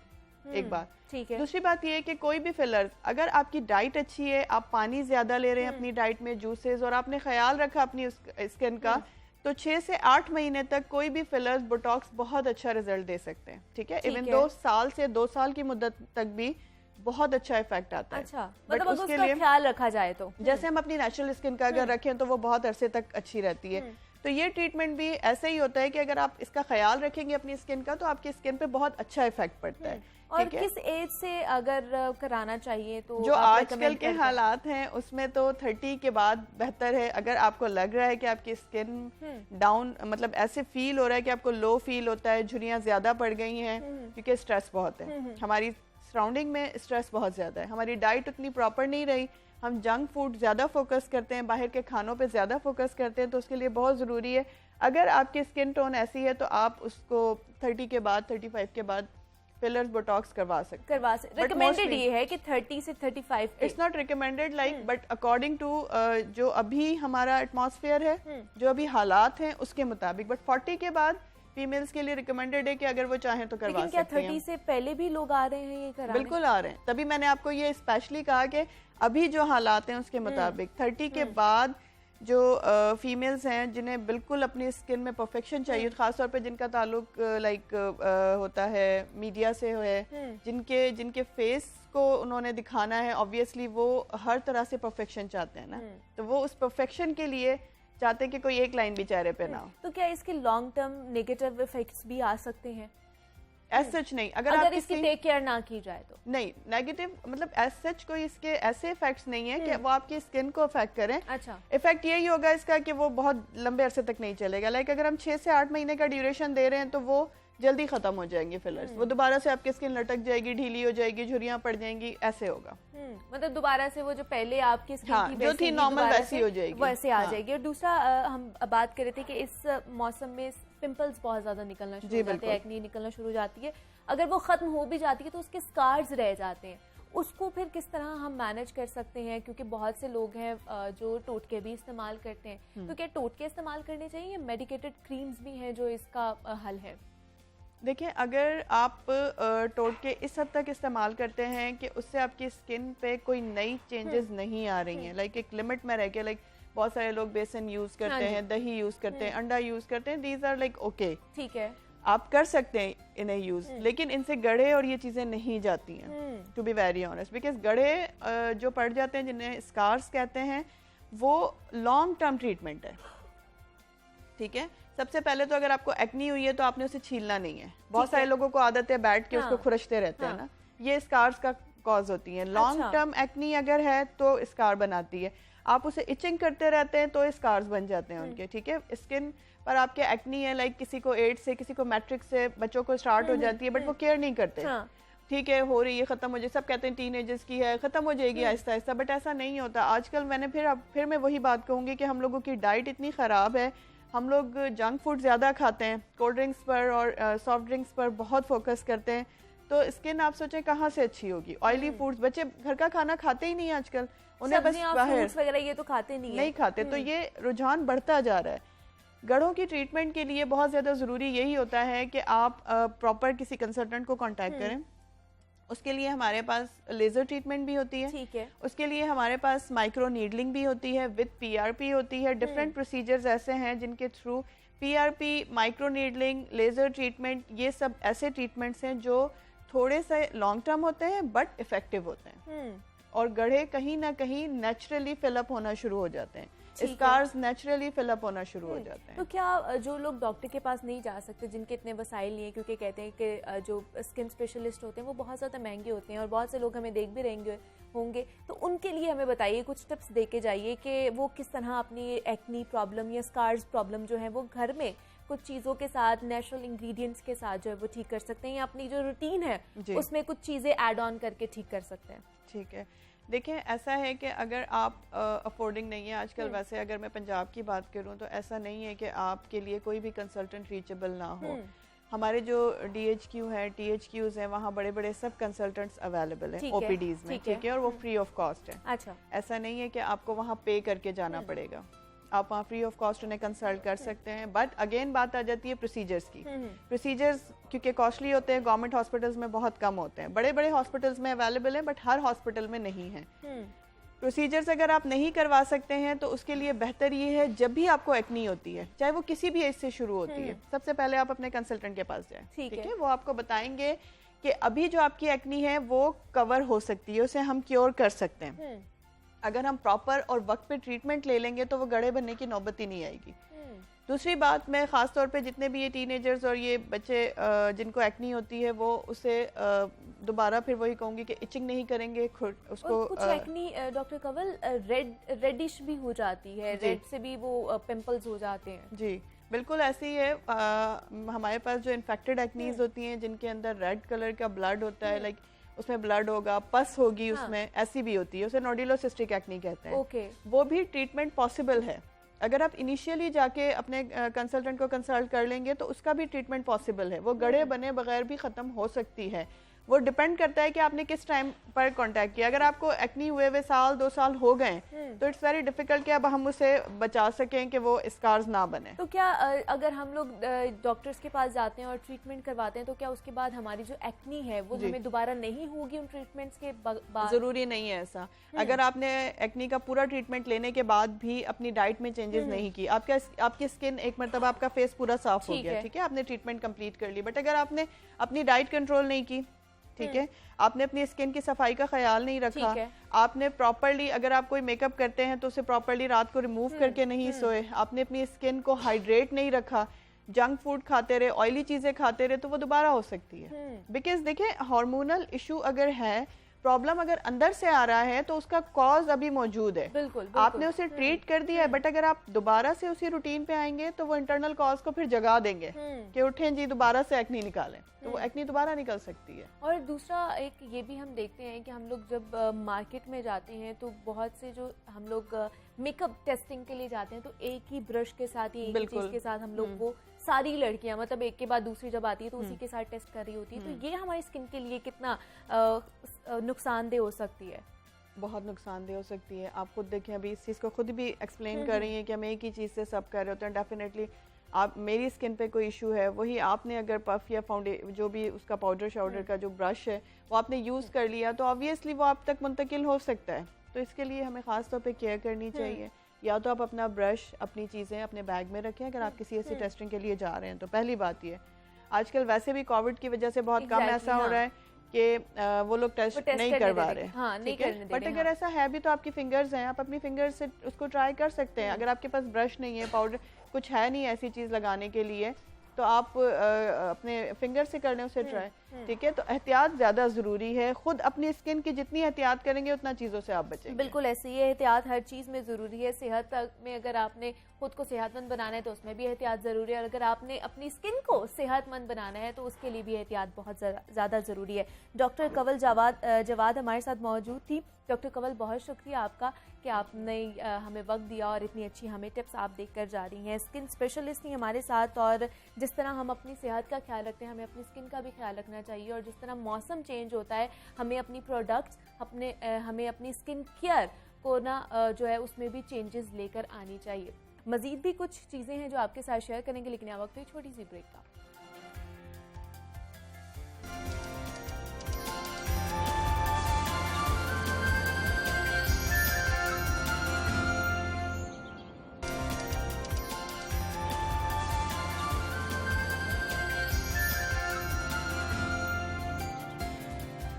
वेलकम बैक टू जागो लाहौर। जनाब आगे बढ़ते हैं नाजरीन। औलाद अल्लाह ताला की बहुत कीमती नेमत होती है, और बेटियों के लिए रहमत का जो लफ्ज़ है वो इस्तेमाल किया जाता है। बेटियां अल्लाह ताला की रहमत भी होती हैं, और बेटियों की ख्वाहिशों का एहतराम भी करना चाहिए। उनकी अच्छी तालीम और तरबियत करना वालिदैन की जिम्मेदारी होती है, और हदीस नबी सल्लल्लाहु अलैहि वसल्लम में भी यही है कि तुम में से जिस शख्स की 3 बेटियां हों और उसने उनकी अच्छी तालीम और तरबियत की तो वो रोज़े क़यामत मेरे साथ होगा। और हमारे साथ एक ऐसी ही बाहिम्मत मेहमान मौजूद हैं जिन्होंने एक ऐसी ही सोच को परवान चढ़ाने के लिए एक इनिशिएटिव शुरू किया है जिसका नाम है मजबूत बेटी बाबा की, जिसका मकसद ख़वातीन को ज़हनी, जिस्मानी और मुआशी तौर पर मजबूत करना है। और ये वक्त की अहमियत मेरे ख्याल से है भी है, और बहुत ज़्यादा अहम ज़रूरत भी बन चुकी है इस वक्त की, क्योंकि एक ख़ानदान की बेटी ज़हनी तौर पर मजबूत होगी तभी एक मजबूत माशरा जो है वो तश्कील पा सकता है। माशरा मजबूत और मुस्तहकम होगा तो मुल्क और कौम तरक्की की राह पर गामजन हो सकेंगे। मजबूत बेटी बाबा की मंसूबा है क्या? इस मंसूबे के तहत किस तरह बच्चियों की तरबियत की जाती है, ये उन्हीं की ज़बानी हम जान लेते हैं। हमारे साथ इस वक्त स्टूडियो में मौजूद हैं खानम आंसा शहजादी हैं, एजुकेशनिस्ट हैं। आंसा, मैं आपको खुश आमदीद कहती हूँ, कैसी हैं आप? अल्हम्दुलिल्लाह बिल्कुल ठीक ठाक, आप कैसी हैं? मैं भी बिल्कुल ठीक ठाक हूँ। आंसा, सबसे पहले तो हमें ये जो मजबूत बेटी बाबा की इसके कॉन्सेप्ट के बारे में बताइएगा। इसके पीछे का विजन क्या था, क्या ख्याल था आपने जो ये सोच कर ये बनाया? बहुत शुक्रिया इस प्रोजेक्ट को लॉन्च करने का यहाँ से, और इसको बेहतर तरीके से यहाँ पर प्रमोशन देने का। इस पूरे प्रोजेक्ट के पीछे जो सोच है वो हमारे डेवलपमेंट डायरेक्टर साहब एहतशामुल हक वरिया साहब की है, एक मर्द की है। और ये सोचकर बहुत खुशी होती है कि एक मर्द ने ख़वातीन के बारे में सोचा, लड़कियों के बारे में सोचा। ठीक है। उनका कॉन्सेप्ट ये था कि हमारे यहाँ कौन कौन से ऐसे एरियाज़ होते हैं जहाँ पर औरत को मजलूमियत का शिकार बना दिया जाता है और कहा जाता है कि ये लड़की नहीं कर सकती, या लड़की जो है उसका जो है कॉन्सेप्ट ही बिल्कुल डिफरेंट था। तो अब उन्होंने उस चीज़ को सोचा कि उनको किस किस तरह से मजबूत होना चाहिए। अच्छा। ताकि औरत जो है, लड़की जो है, वो बेहतर तरीके से माशरे में वो अपना रोल प्ले कर सके जो एक्चुअली उसका रोल है। अगर हम हिस्ट्री उठा के देखें तो दीन इस्लाम में भी औरत का किरदार बहुत ज़्यादा है। बिल्कुल ऐसे ही है। रसूल पाक सल्लल्लाहु अलैहि वसल्लम ने जब तबलीग का सिलसिला शुरू किया तो उस वक़्त भी उन्होंने जिस औरत का साथ था उनके साथ वो हज़रत हतीजा थी। और हज़रत हतीजा ने अपने मालो दौलत के साथ, अपने किरदार के साथ किस तरह से रसूल पाक सल्लल्लाहु अलैहि वसल्लम का जो है साथ दिया और दीन इस्लाम की इशाअत हुई। इसी तरह से हमारी आज की औरत जो है उसको भी बेहतर बनने की ज़रूरत है। तो हम लोगों ने पहले यूनिवर्सिटी कॉलेज की लड़कियों पर काम नहीं किया, बल्कि हमने छोटी बच्चियों से स्टार्ट किया। अच्छा।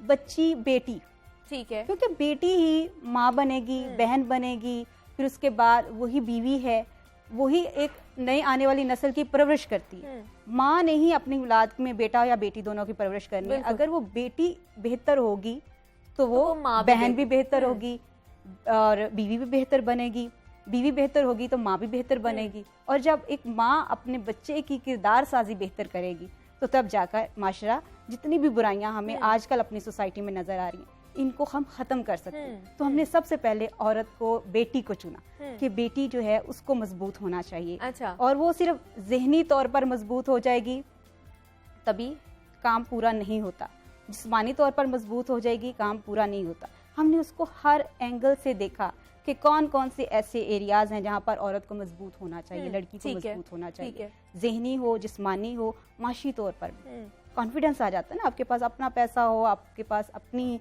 जो है वो अपॉर्चुनिटीज़ हों, आप लोगों को काम दे रही हो, तो उस वक्त आपके चेहरे पर, आपके किरदार में जो एक कॉन्फिडेंस आता है वो अपनी मिसाल आप है। तो ये एक कंसेप्ट लेकर एहतशामुल हक वरिया साहब ने ये जो है पूरा एक प्रोजेक्ट लॉन्च किया और अल्हम्दुलिल्लाह हम इसको पूरे पाकिस्तान में लेके जा रहे हैं। अच्छा। और डिफरेंट स्कूल्स में, डिफरेंट कॉलेजेस में, और बच्चियों का खास तौर पर हम लोगों ने कोर्सेज डिज़ाइन किए हैं। ठीक है। कि उन कोर्सेज के थ्रू जो है वो बच्चों को जाके हम लोग टीच करें। तो मुझे आंसर बताइएगा, ये कब से इसके ऊपर आप लोग वर्किंग कर रहे थे और बाकायदा तौर पर इसको कब लॉन्च किया आपने, और जो कोर्सेज की आप बात करी हैं तो उनकी आउटलाइन क्या है?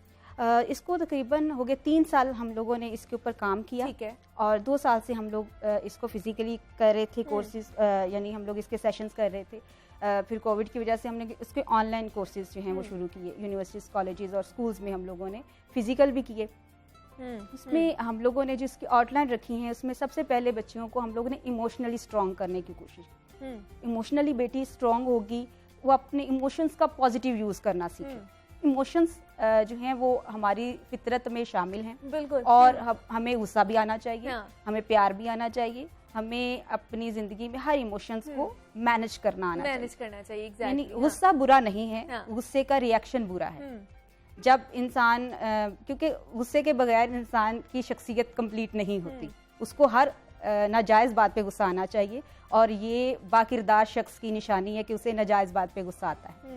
और कोई भी ऐसा शख्स जिसको हम कहते हैं कि इसको तो बिल्कुल भी गुस्सा नहीं आता, तो उसकी ज़िंदगी जो है हम लोग देखते हैं वो बिल्कुल भी एक 0 पॉइंट पे आ जाता है किस टाइम। उसको हमने मैनेज करना सिखाया लड़कियों को कि आपने, अगर आपको गुस्सा आता है तो गुस्से को मैनेज करना है, उसके रिएक्शंस बुरे नहीं होने चाहिए, उसको आपने डील करना सीखना। इसमें सबसे पहले इमोशंस पे बात की, क्योंकि लड़कियों के साथ जितने भी मिसहैप होते हैं इमोशंस की वजह पे होते हैं। वो अगर प्यार में हैं तो बहुत ज़्यादा एक्सट्रीम पे चली जाती हैं, गुस्से में हैं बहुत ज़्यादा मतलब वो जो इमोशंस हैं वो हम पर हावी ना हो, हम उन पर हावी हो और हम उनको डील करना सीखें। exactly. कि आप जो काम कर रहे हो, जो आपके सामने जो सिचुएशन है उस सिचुएशन को आपने देखना है, डील करना है, और फिर उसके ऊपर जो आपकी रिएक्शंस आने चाहिए वो पॉजिटिव आने चाहिए। उससे आपको भी फायदा हो, जो आपके सामने है उसको भी फायदा बिल्कुल ऐसे क्योंकि आपको गुस्सा जिस बात पे आया है वो जाहिर है वो आपके मिजाज के खिलाफ होगी, और हो सकता है वो किसी और के मिजाज के भी खिलाफ हो। तो वो उन चीज़ों को डील करना, मैनेज करना सबसे पहले सिखाया जाता है। उसके बाद जो हमारा सेकंड स्टेप आता है वो होता है कैरेक्टर बिल्डिंग। ठीक है, कि हम लोगों ने बच्ची को, बेटी को, अब उसके किरदार में कौन कौन से ऐसे एलिमेंट्स हैं जिनको हम लोगों ने उनको सिखाना है। उसको सिर्फ ये किरदार नहीं है कि बच्ची नमाज पढ़ रही है, रोज़ा रख रही है और सबके सामने जो है वो बहुत पाकीज़ा और इस तरह का एक उसका लिबादा है। हमने उसको अंदर से स्ट्रॉन्ग बनाना है। ठीक है, कि किरदार क्या है। जैसे हमें हदीस मुबारका में भी, हमें जो है आमा ताहरीन के फ़रामीन में भी नज़र आता है कि इंसान का किरदार वही है जो उसकी तन्हाई में भी उसका किरदार है। उसमें उसको अगर वतन से मोहब्बत सिखाई जाए, उसको अपनी माँ बाप से मोहब्बत सिखाई जाए, उसको अपने आप से मोहब्बत सिखाई जाए। किरदार तो ये है ना कि आप अपने आप को भी नुकसान ना पहुँचाएं, आप एक अच्छे शहरी हों, आपके अंदर रिस्पेक्ट हो कि आप दूसरों को रिस्पेक्ट दे सके, आप अपनी डिसीजंस को रिस्पेक्ट दे सके, आप अपने टाइम को रिस्पेक्ट दे सके, आप अपनी इस्तेमाल की चीज़ों को रिस्पेक्ट दे सके। तो हम लड़कियों में, या लड़के हों या लड़की हो, उन सब में ये चीज़ें डेवलप करते हैं। तो आंसा किस उम्र की जो बच्चियां हैं वो आपके पास आती हैं जब ये चीज़ें स्टार्ट कर रही हैं आप लोग? हम लोगों ने इसको स्कूल लेवल से शुरू किया। अच्छा। जो कैरेक्टर बिल्डिंग और लाइफ स्किल्स हैं ये तो हम लोगों ने प्ले क्लास से स्टार्ट किया। अच्छा। शेयरिंग इज केयरिंग बच्चे को सिखाया जाता है, छोटी बच्चियों से लेकर यानी हर एक को। फिर उसके बाद गुड टच बैड टच सिखाया जाता है, और फिर उसके बाद बात शेयर करना सिखाया जाता है। 2, 3, 4, 5 क्लास की बच्चियों को सिखाया जाता है कि आपने अपनी मदर के साथ, अपनी केयर टेकर के साथ, अपनी टीचर के साथ अपनी बात शेयर कैसे करनी है। बहुत से मसाइल ऐसे होते हैं जो बच्चियां शेयर ही नहीं कर पाती, तो उनको किस तरह से कॉन्फिडेंस में लेके आप बात कर सकते हैं। आपके साथ कोई मसला है, उस मसले का सल्यूशन कैसे आप जो है वो हल कर सकती हैं, या उसको किसी बड़े के साथ शेयर कैसे करना है। तो ये हम जो है वो प्ले क्लास से लेकर इसके डिफरेंट जो है हम लोगों ने फेजेस बनाए हुए हैं। ओके। जिन फेजेस में कैरेक्टर बिल्डिंग या लाइफ स्किल जो है ये आता है कि हम लोगों ने प्ले टू 5 क्लास तक कौन कौन से ऐसे कैरेक्टर्स हैं जो सिखाने हैं। फिर उसके बाद 6 to 8 क्लास तक कौन से हैं।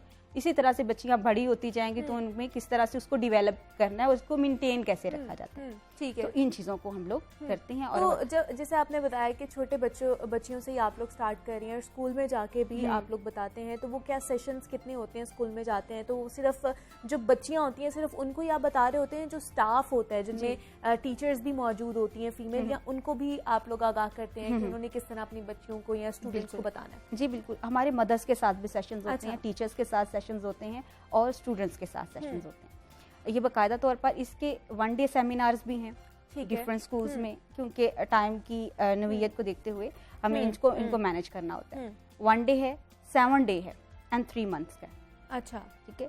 अब इसको आप जो है वो किस तरह से मैनेज कर सकते हैं। टीचर्स के साथ हमारे अलग से सेशंस होते हैं, क्योंकि टीचर्स ने ही अपने बच्चे को सिखाना है, मदर्स ने ही अपने बच्चे को सिखाना है। हम लोग कुछ भी कर ले, मैं हूँ, आप हैं, हम लोग 1 दिन 2 दिन जाके सेमिनार करके आए, बच्चियों का जो है मोरल ऐसे डेवलप हो, उसके बाद जब वो घर जाती हैं वो सब कुछ भूल जाती हैं। बिल्कुल ऐसे जब मदर को सिखाया जाए, टीचर को सिखाया जाए, तो तीनों पिलर्स मिलकर एक ही डायरेक्शन में काम कर रहे हूँ, तो उस वक्त हमें रिजल्ट्स भी नजर आते हैं। एग्जैक्टली, और अच्छे रिजल्ट्स नजर आते हैं। फीडबैक्स भी होते हैं कि अभी कहाँ तक काम पहुँच गया, क्या क्या बच्चों ने लर्निंग की। फिर उसके बाद हम लोगों ने कुछ पैरामीटर सेट किए हैं ताकि बच्चियों को हम लोग जैसे आपका पेपर होता है इसी तरह से बच्चियों का हम लोग कुछ जो है असेसमेंट भी रखी जाती है, ताकि वो मेजर किया जा सके कि कहाँ पे उनका कॉन्फिडेंस कितना था, और अभी उसी हिसाब से उनकी जो चीज़ें हैं, ये स्किल्स हैं, उनको डेवलप किया जाता है। तो मुझे आंसर बताइएगा, मज़ीद क्या इरादे हैं आपके फ्यूचर में इस प्रोजेक्ट के हवाले से कि इसको और किस पैमाने पर लेकर जाना है?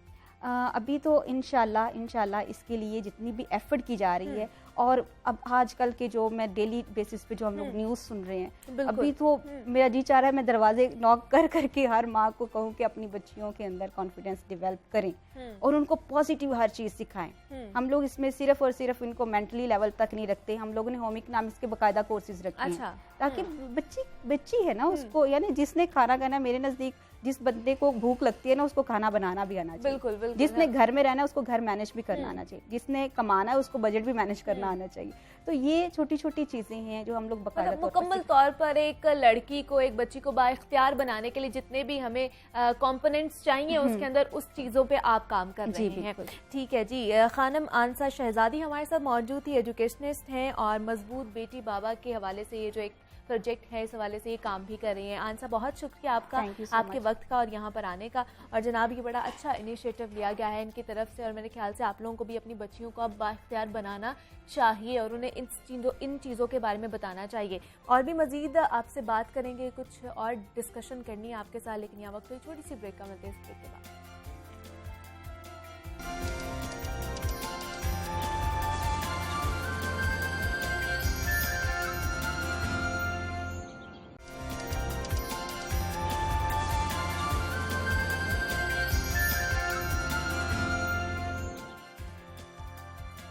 वेलकम बैक टू जागो लाहौर। जनाब अब वक्त हुआ है हमारे सेगमेंट शहर लाहौर का, जिसमें हम सोने शहर लाहौर की और उसको दरपेश मसाइल का जिक्र करते हैं और उन मसाइल को हल करने के लिए तजावीज़ भी ढूंढने की कोशिश करते हैं कि काश ये मसाइल हल हो जाए। और शहर लाहौर की अगर सफाई की बात की जाए तो ये एक ऐसा मसला है जो कभी भी हल नहीं हो सका, और शहर लाहौर में सफाई की सूरत हाल बेहतर बनाने के लिए लाहौर वेस्ट मैनेजमेंट कंपनी का क़याम अमल में लाया गया था। लेकिन अपने शहर की सफाई LWMC के साथ साथ हम सबकी भी एक अहम जिम्मेदारी है। कुछ लोगों की जानिब से लापरवाही की जाती है, लेकिन जो खुमियाजा है वो सबको भुगतना पड़ता है। तो अब मैं आपको ये कह रही हूँ कि अब आप हो जाएं होशियार और ख़बरदार भी, क्योंकि अगर जिम्मेदारी का मुजाहिरा नहीं किया गया तो जुर्माने भी हो सकते हैं, और ये सिलसिला शुरू भी हो चुका है। गुज़श्ता हफ्ते अगर बात की जाए तो गैर कानूनी डंपिंग, सड़कों पर कूड़ा फेंकने और जलाने पर 61 अफराद के चालान किए गए हैं। लोकल गवर्नमेंट एक्ट की खिलाफ वर्जी पर 1,43,500 रुपए के जुर्माने किए गए और मामूली खिलाफ वर्जियों पर 58 को वार्निंग के नोटिस भी जारी किए गए। सफाई कंपनी को अथॉरिटी बनाने के हवाले से भी खबरें गर्दिश में है, जिससे कंपनी के इख्तियारात में मजीद इजाफा हो जाएगा। इन इकदामात के हवाले से मजीद बात करते हैं। हमारे साथ इस वक्त स्टूडियो में मौजूद हैं राफिया हैदर हैं, CEO है LWMC हैं। मैं आपको खुश आमदीद कहती हूँ जागो लाहौर में, और इनके साथ हैं इमरान अकबर हैं, नुमाइंदा लाहौर न्यूज़ है। इमरान, मैं आपको भी खुश आमदीद कहती हूँ। राफिया साहिबा, सबसे पहले तो मुझे बताइएगा ये जो लाहौर में गैर कानूनी डंपिंग पे और जो इस पे कार्रवाइयाँ शुरू कर दी गई हैं, तो पहले कुछ चीज़ें तो मैंने बता दी हैं, तो हमें बताइएगा ये कार्रवाइयाँ कैसे होंगी, कितने जुर्माने किए जाएंगे, कितने केसेस होंगे, सज़ाएँ क्या होंगी? जी थैंक यू सो मच। इसके अंदर जी हमारी इन्फोर्समेंट विंग है जिसको हमने मज़ीद फाल किया है। पहले वो एग्जिस्ट कर रहे थे लेकिन उसकी उतनी एक्टिविटी नहीं थी, और पहले क्योंकि हमारे एक्चुअल जो इश्यूज थे वो भी रिजॉल्व नहीं हुए थे, तो उसके ऊपर हमने बहुत ज़्यादा इन्फोर्समेंट की तरफ नहीं किया हुआ था। हम उसको सॉफ्ट इंटरवेंशन की तरफ लेके जा रहे थे कि सोशल मोबिलाइजर से लोगों को समझाया जाए कि जी ये चीज़ नहीं करनी चाहिए। तो हमारी इन्फोर्समेंट विंग है जिसको हमने अब फाल किया है कि वो प्रॉपर तरीके से काम करें, और उसमें अब इलीगल डंपिंग के ऊपर हमारा मेनली फोकस होता है। इलीगल डंपिंग वो है कि जहाँ पे हाउसिंग सोसाइटीज़ के अंदर से कूड़ा आता है और वो साइड पे फेंक के चले जाते हैं, और हमारे जो साइट है वहाँ तक नहीं पहुँचाते, क्योंकि हमारा एक मैकेनिज़्म है जिसके तहत उनको कॉन्ट्रैक्ट आउट करना चाहिए हमारे साथ, या फिर कंटेनर्स हम प्रोवाइड करते हैं, या फिर हम सर्विसेज प्रोवाइड करते हैं। तो उसमें काफ़ी हाउसिंग सोसाइटीज़ हैं कि जो उसके अंदर हमारे साथ कॉन्ट्रैक्ट में नहीं आती, और अगर वो अपनी तौर पे ही कलेक्ट कर रहे हैं तो उसकी भी अवेलेबिलिटी है कि एटलीस्ट वो लखों डेर हमारी लैंडफिल साइट तक पहुंचाएं ज़रूर। लेकिन अमूमन ये हमने देखा है कि वो काफ़ी जगह पे नहीं हो पाता, वो लखों डेर तक नहीं लेके आते और दरमियान में डंप करके चले जाते हैं। तो उसके ऊपर अब हमने एक्टिविटी की है, उसमें हमारी टीम सर्वेलेंस करती हैं कि क्या टाइमिंग है जिस वक्त भी ये चीज़ हो रही होती है, क्या वो रात को हो रहा होता है, सुबह अर्ली ऑन हो रहा है, किस तरह से कर रहे हैं, और फिर इनको टारगेट करके उनके खिलाफ इन्फोर्समेंट की जा रही है। ये लोकल गवर्नमेंट एक्ट के तहत की जाती है, जिसमें हमारे इन्फोर्समेंट इंस्पेक्टर्स हैं वो नोटिफाइड हैं और वो उसके ऊपर कार्रवाई अमल में लाते हैं। FIR अगर FIR कट सकती है जो उनकी व्हीकल है वो कंपाउंड हो सकती ठीक है। है, और वैसे जुर्माने भी आयद किए जा सकते हैं। अगर जुर्मानों की बात की जाए तो ज़्यादा से ज़्यादा कितने जुर्माने हो सकते हैं इस तरह की सोसाइटीज़ को? जी, जुर्माने की बहुत ज़्यादा लिमिट नहीं है उसके अंदर, इसलिए हम उसमें इम्पाउंडिंग की तरफ ज़्यादा लेके जाते अच्छा। हैं कि एटलीस्ट वो गाड़ी को हम इम्पाउंड करके ले आए, क्योंकि उसका एक प्रोसीजर है उसको रिलीज़ कराने का फिर। ठीक है। इसी वजह से हम अथॉरिटी की तरफ भी मूव कराना चाह रहे हैं कि वो जो इन्फोर्समेंट मैकेनिज्म है वो ज़्यादा फ़ाल हो सके। अभी हमें एक और एक्ट के थ्रू करना पड़ रहा है, उसमें एक लिमिटेशन बहरहाल मौजूद है। ठीक है, इस अथॉरिटी के बारे में भी बात करेंगे कि वो कब तक मिल जाएगी आप लोगों को। अभी इमरान मुझे आप बताइएगा, लाहौर शहर में क्या है सफाई की सूरत हाल? कुछ बेहतरी की तरफ आपको लग रही है? शहर लाहौर वो जो बागों का शहर था वो हमें नज़र आ रहा है? मुनीबा से बड़ा अच्छा सवाल है। हाँ। और अक्सर पिछले साल से लेकर तकरीबन 2021 के मई तक जो है हम ना जब भी कूड़े की बात करते थे तो सुबह सुबह चूँकि फास्टिंग टाइम होता है तो लोग कहते थे कि आपने इतना कूड़ा दिखा दिया कि नाश्ते के वक्त भी कूड़ा दिखा रहे होते हैं। मगर सूरत हाल ये है कि जो अब जून जुलाई और ये अगस्त का एंड है बिल्कुल, और अब ये सूरत हाल ये है कि जो सफाई की ओवरऑल सूरत हाल है उसको हम यूँ देखते हैं कि आपका जो मेन शहर है वो आपको साफ दिखाई देता है, ठीक है। और जो आपके रूरल एरियाज़ हैं चूँकि अभी तक हमें यही बताया जाता है कि जो मशीनरी है वो आ रही है। जब तक देखिए मशीनरी जो है बहुत इम्पोर्टेंट इशू है इस वक्त LWMC के लिए। 900 से ज़ायद गाड़ियाँ हैं, जब वो शहर लाहौर में पूरी तरह मुकम्मल आ जाएंगी तो LWMC मजबूती की तरफ चली जाएगी, और ये बहुत बड़ा इक़दाम होगा पंजाब गवर्नमेंट का, ख़ास तौर पर जो सेक्रेटरी लोकल गवर्नमेंट है नूरुल मीर मेंगल, उनका इसके पीछे फुल सपोर्ट है। LWMC इसको लीड कर रही हैं, और इसके साथ साथ और भी बहुत सारे लोग जो हैं वो इनके साथ हैं, अलाइड महकमे इनके साथ है। ख़ास तौर पर कमिश्नर लाहौर डिवीज़न और नए डिप्टी कमिश्नर जो आए हैं वो भी फुल सपोर्ट कर रहे हैं ताकि शहर में जो सफाई का इशू है वो मसला जो है कम से कम हल कर लिया जाए। अब मसला ये है कि आपका असल जो आज का प्रोग्राम था उसमें लिटरिंग का मसला है कि अगर आप गाड़ी पे जा रहे हैं तो आपने टिश्यू पेपर का इस्तेमाल किया तो उसे ऐसे करके बाहर फेंक दिया जैसे पता नहीं क्या होगा। शीशा नीचे किया, ये नहीं कि नीचे फेंक दूं, वो शीशा नीचे करके सड़क पे ही फेंक दिया। अब होता गया कि जब वो टिश्यू पेपर आपने बाहर फेंका है, या कोई भी चीज़ खा रहे हैं, कोई टिन आपने बाहर फेंका है, तो वो पीछे जाके गाड़ी को बजाए या बाइक को बजाए या सड़क के किनारे पे आपने, तो वो एक बहुत अहम इशू है। अब इसके लिए इनके पास कितने विजिलेंस में लोग होंगे, 70, 80, 50, उनकी कोई 150 आंखें तो नहीं है। उसके लिए सेफ सिटी जो है इनको जो है वो अपने कैमरास के ज़रिए जो एक लोकल गवर्नमेंट के साथ चल रही हैं वो बाकायदा तौर पर वो इनको वो विजुअल प्रोवाइड करते हैं कि आज यहाँ पे ये चीज़ पड़ी हुई है। अच्छा, अभी तक तो ये चीज़ आ रही है, मगर BCO लोग हैं जिनको हमारे साथ हम रोज़ाना सड़कों से गुजरते हैं तो हम देखते हैं, बाकायदा तौर पर देखते हैं, और उनको थोड़ा सा इम्बेरेंस करने के लिए उनकी आंखों में आंखें भी डालती हैं कि आपने गलत किया है, कम से कम ये ना करें ताकि अपना शहर को बचा सकें। मसला ये है कि कानून मौजूद है, रेट क्यों कायम होगी जब तक लोगों के बिहेवियर चेंज नहीं होंगे। लोगों का बिहेवियर तब चेंज होगा जब मैं ठीक हूँगा, जब आप ठीक होंगे, जब हमारे बच्चे ठीक होंगे, जब बच्चे साथ बैठ के कहेंगे पापा ये क्या कर रहे हैं, या मदर को कहेंगे आप ये क्या कर रही हैं, अपनी गाड़ी में रखें, घर में जाकर अपने बिन में डाल। अब मसला ये है कि हमने जो एक चीज़ की तरफ जाना है, मूव करना है, वो यही है कि लोगों का बिहेवियर ठीक करना होगा। अगर लोगों का बिहेवियर ठीक हुआ तो कौन से जुर्माने, कौन सी गाड़ियाँ तहवील में ली जाएंगी, कुछ भी नहीं फिर होगा। रह गई बात सोसाइटीज़ की, सोसाइटीज़ जो हैं आपके शहर में इस वक्त सैकड़ों के हिसाब से हैं। अच्छा, ये नहीं है कि 1, 2, 100, 200, 300, कम से कम 1000 से ज़्यादा सोसाइटी है आपके शहर लाहौर में, छोटी बड़ी मिलाकर। अब वो जो है वो अपना जब वो अपनी चार दीवारी करते हैं तो LWMC उनसे मुस्तशना हो जाती है कि अपने कूड़ा आपने उठाना है और हमें हमारे साथ MOU साइन करें।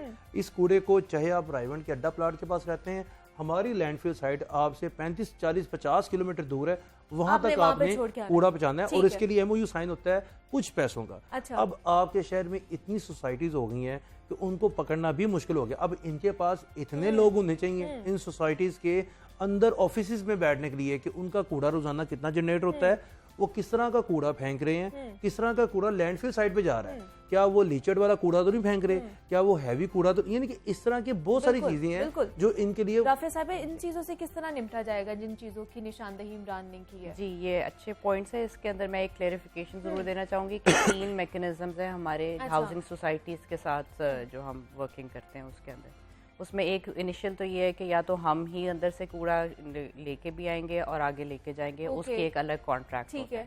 सेकंड मैकेनिज्म ये है कि हम कंटेनर्स प्रोवाइड करेंगे जो कि उनके पास उधर प्लेस्ड होते हैं, उसके अलग चार्जेस होते हैं और वो कंटेनर जब जैसे जैसे फिल होते हैं उसकी एक फ्रीक्वेंसी सेट की जाती है कि वहाँ से रिमूव किया जाए। ठीक है। थर्ड ये वाला है कि वो डायरेक्टली हमारी लैंडफिल साइट तक उसको पहुँचाए अगर उनका अपना कोई इंटरनल मैकेनिज्म है। अब ये जो अगर इंटरनल मैकेनिज्म है उस चीज़ को भी स्ट्रीमलाइन कराने की ज़रूरत है, क्योंकि अगर वो इंटरनल मैकेनिज्म है तो क्या वो प्राइवेट कॉन्ट्रैक्टर हमारे तक उतनी ही मकदार में जितना कूड़ा जनरेट हुआ है क्या वो पहुंचा रहा है कि नहीं, उसमें हमें इन्फोर्समेंट लानी पड़ती है। क्योंकि उसका वो जब अगर हाफ दरमियान में डंप करके हाफ लेके आ रहा है कि चार्जेस उसके कम हो जाएंगे डेफिनेटली फॉर ब्रिंगिंग इन, वो टिपिंग फ़ी बहुत मिनिमल सी होती है, उतनी है भी नहीं कि उसकी वजह से उसको बहुत ज़्यादा इशू बन रहा हो प्रॉफिट मार्जिन वगैरह के अंदर। तो ये वाले 3 मैकेनिज्म्स हैं जिसके अगेंस्ट हम हाउसिंग सोसाइटीज़ के साथ काम करते हैं। ये बात बिल्कुल सही है कि नंबर ऑफ़ हाउसिंग सोसाइटीज़ बहुत है और उसके मकदार से हमारी कॉन्ट्रैक्ट्स उस तरह से नहीं है। इसी के लिए हमने अपनी पूरी रेवेन्यू जनरेशन की भी एक विंग अलग इस्टेब्लिश की है जो कि अब इस चीज़ को उसके अंदर सेपरेटली देखेंगे। एक है हमारा इन्फोर्समेंट का मैकेनिज्म जो कि इलीगल एक्शन चीज़ों के ऊपर एक्शन ले रहा होगा, और ये रेवेन्यू जनरेशन वाला कंपोनेंट है कि जहाँ पे हम इन हाउसिंग सोसाइटीज़ को एक्टिवली इंगेज करेंगे और उनको अपनी तरफ लेके आएंगे कि जो भी मैकेनिज्म उसके ऊपर तैयार होना है, वो कंटेनर बेस पे जाना चाहते हैं, वो लखों डेर तक ले जाना चाहते हैं या वो हमसे सफाई करवाना चाहते हैं, तो वो तीनों मैकेनिज्म उनके सामने रखे जाएंगे और फिर हम ग्रेजुअली उसके ऊपर एक्शन भी लेना स्टार्ट करेंगे कि अगर वो नहीं आते इस तरफ तो फिर क्या हमने मोडेलिटीज़ लेनी है, और वो चीज़ हमारी इन्फोर्समेंट विंग के थ्रू हो। दूसरा, जब आपको शिकायत करते हैं लोग राफिया साहिबा, तो कितनी देर में उसका रिस्पांस आप लोग देते हैं?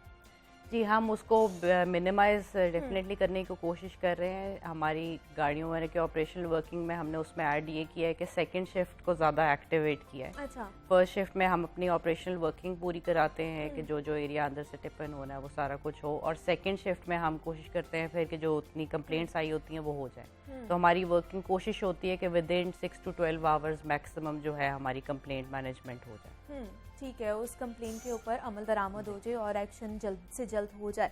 राफिया हैदर साहिबा हमारे साथ मौजूद थी, CEO हैं LWMC की। राफिया साहिबा बहुत शुक्रिया आपका, और नुमाइंदा लाहौर न्यूज़ इमरान अकबर भी हमारे साथ मौजूद है। इमरान, आपका भी बहुत शुक्रिया। शहर लाहौर की जो सफाई के मसाइल थे उस हवाले से हम बात कर रहे थे और उनमें तेज़ी लाई जा रही है LWMC की तरफ से, और कुछ नए इकदाम भी उठाए जा रहे हैं, और देखते हैं कि आने वाले दिनों में हमें ये जो इकदाम हैं इन पर कितना अमल दरामद होता हुआ नजर आता है। अपना बहुत सारा ख्याल रखिएगा, कल आपसे दोबारा मुलाकात होगी। अल्लाह हाफ़िज़।